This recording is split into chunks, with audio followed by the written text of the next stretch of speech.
Non-profit organization Dear SA is among those not happy with the extensions of the national state of disaster. The organization has joined AfriForum on its court challenge to end the state of disaster. Co-operative Governance and Traditional Affairs Minister Dr. Nkosazana Dlamini-Zuma has confirmed the extension to the 15th of next month. And of course, now we are joined by Dear SA's director, Gideon Joubert. Thank you so much for your time, Gideon.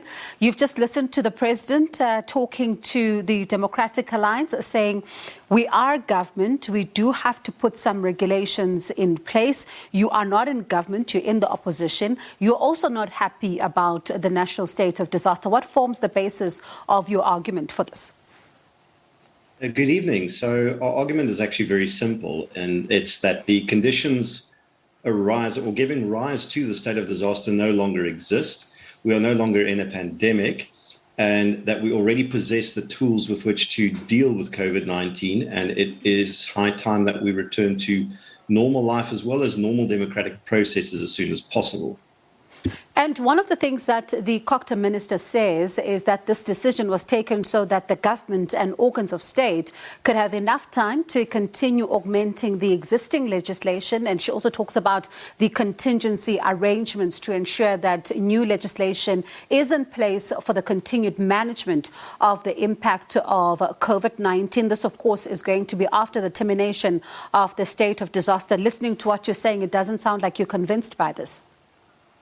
Definitely not. So if the minister is talking about using the time to amend regulations and write new laws, and that is the only reason for the extension, then that is directly implies that we are certainly not in any state of disaster at the moment.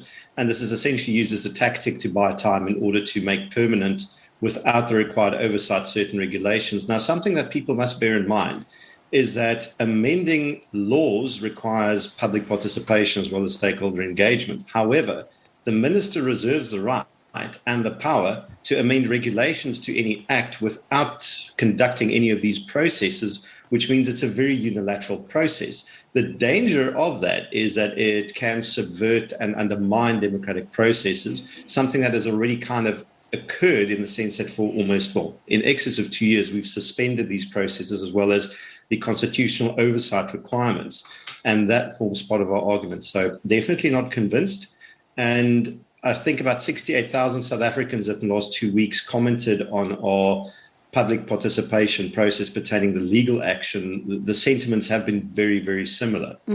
Speaking about regulations, I wonder what are your thoughts on this? I mean, the Health Department has published some proposed COVID-19 health regulations. This, of course, will be outside the national state of disaster. And the Minister of Health has been talking about this, and they're now out there for public comment.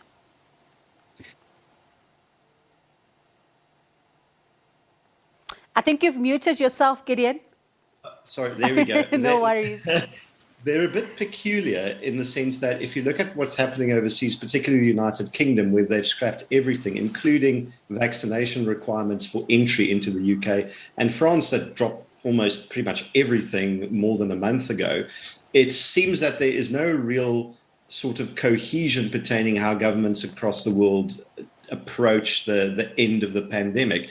What concerns me a bit is if you look at some of the regulations, we're reducing social distancing from 1.5 meters to 1 meter. I don't know what the scientific basis is for that.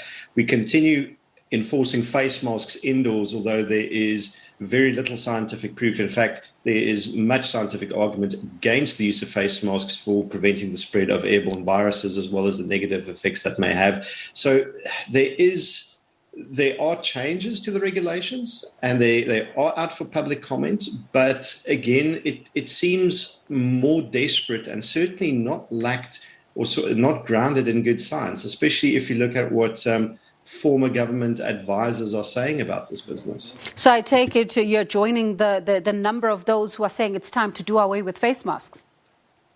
Absolutely. It's time to do away with face masks. It's post time to return to normal. And if I can add some additional concerns, the past 2 years, the lockdown has had a devastating impact, not just on the economy. I mean, we can talk about the economy, but we need to translate that into an impact on ordinary people. We've seen more than 1 million people plunged into unemployment. We've seen poverty rates rise, especially in rural communities, specifically the Eastern Cape and Limpopo.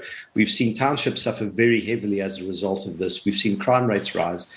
It has quantifying the harm done is going to take time, and it will take a considerable amount of time to assign blame correctly. But before we have the luxury of doing that, we must first return to normal, I think. And I wonder, what is your organization's view on this? Because we're seeing the new code of good practice that has been gazetted. These, of course, are rules around vaccination, and there's been quite a heated debate in the public domain around vaccine mandates. What do you make of these new regulations? Do you think they are a good idea? Because part of it is that employers may need to accommodate those who have valid reasons for not vaccinating, but some who choose not to vaccinate may not necessarily be on the wrong side, on the right side here, and may essentially lose their jobs.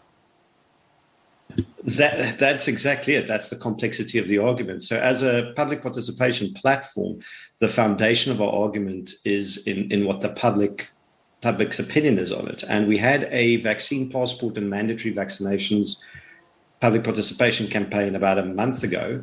And the result of that, there was about 255,000 inputs that were given there.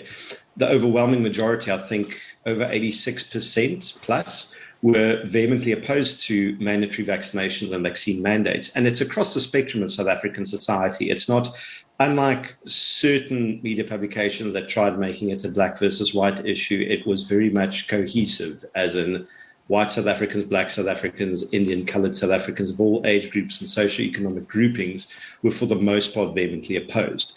So on that basis, I'd say the public doesn't particularly indicate that they want this, and that might be the government would certainly need to engage far more with members of the public to Okay, thank you so much, Gideon. Unfortunately, that's all we have time for, but we do appreciate your time. That was Gideon Joubert. He is Dear SA's director. Of course, he was giving us some of the reasons around the unhappiness with this state of disaster.